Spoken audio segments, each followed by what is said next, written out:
Have you ever had to do something you knew you were going to hate, that felt torturous just to think about?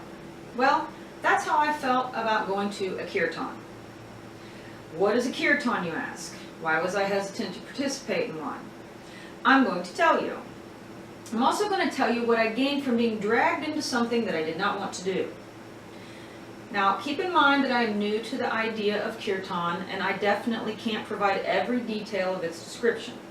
If you have a different understanding of it, please do not hold it against me if it is not the same as mine.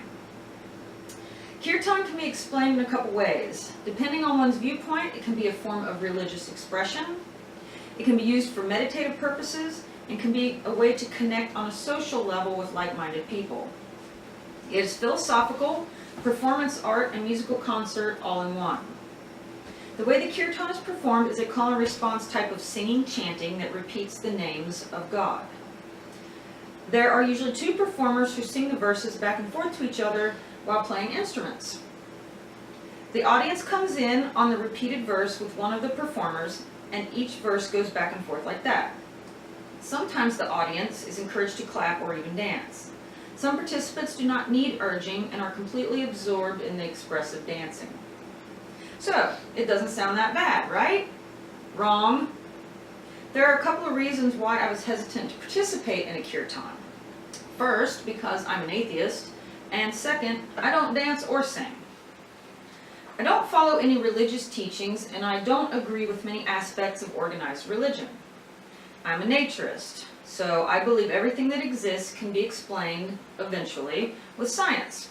So when my partner, who is also not religious, told me he likes to go to kirtan, I was skeptical.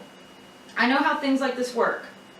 The people who are devoted followers always want to convince you that what they believe makes sense and that one should be open-minded.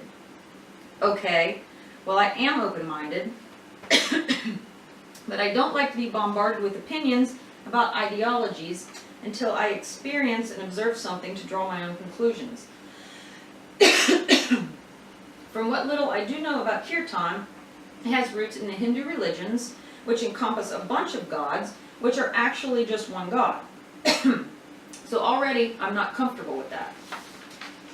The other thing that makes this uncomfortable for me is that while I have no qualms about voicing my opinion and can be a pretty outgoing person, I'm still an introvert. I don't sing outside of my car or the shower, and I don't really do dancing to anything except sometimes some AC/DC or some Billy Squier. Customs and music that are not my own are something to be observed, not participated in. So I was nervous about being expected to jump right in and sing and dance to something that I don't believe in anyway. I already had an expectation of being seen as an outsider, so I was steeling myself to deal with that. Oh, as an FYI, I can come across as a little cold and unfriendly when I'm placed in unfamiliar situations, so I was trying to prepare for that assumption. So what did I gain by agreeing to go to a kirtan? Well, the music is beautiful. Kamaniya and Kesavacharya Das are a married couple who sing and play the harmonium and mitangra, or drum. They personally greet each guest as they arrived, and if you are new, they ask about you and try to make you feel at home. As you go inside, there are cushions placed around a low stage for seating. And while I was encouraged to participate, there was no pushiness, aside from my partner who likes to poke me to get under my skin, in a joking way, of course. I did sing most of the verses, although not loudly, and I did not dance. The chanting can go from slow to fast and back again, so there were a couple of times I lost the beat and rhythm of the words. It was easy to catch back up because a projector was set up to project the verses onto the wall so the audience could follow along.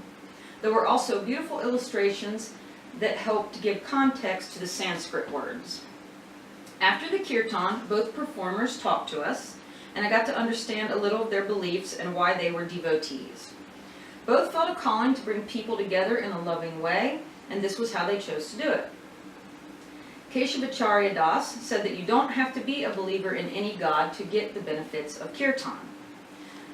I thought that was a lovely sentiment, and it helped to know that no one was going to try to convert me.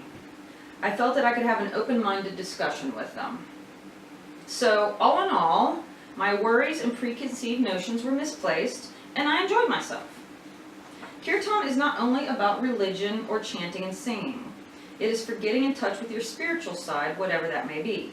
Even though I still don't believe in it, I gained an understanding of something that I was not comfortable with, and I will be attending other kirtans in the future, and I encourage anyone who is curious to do the same.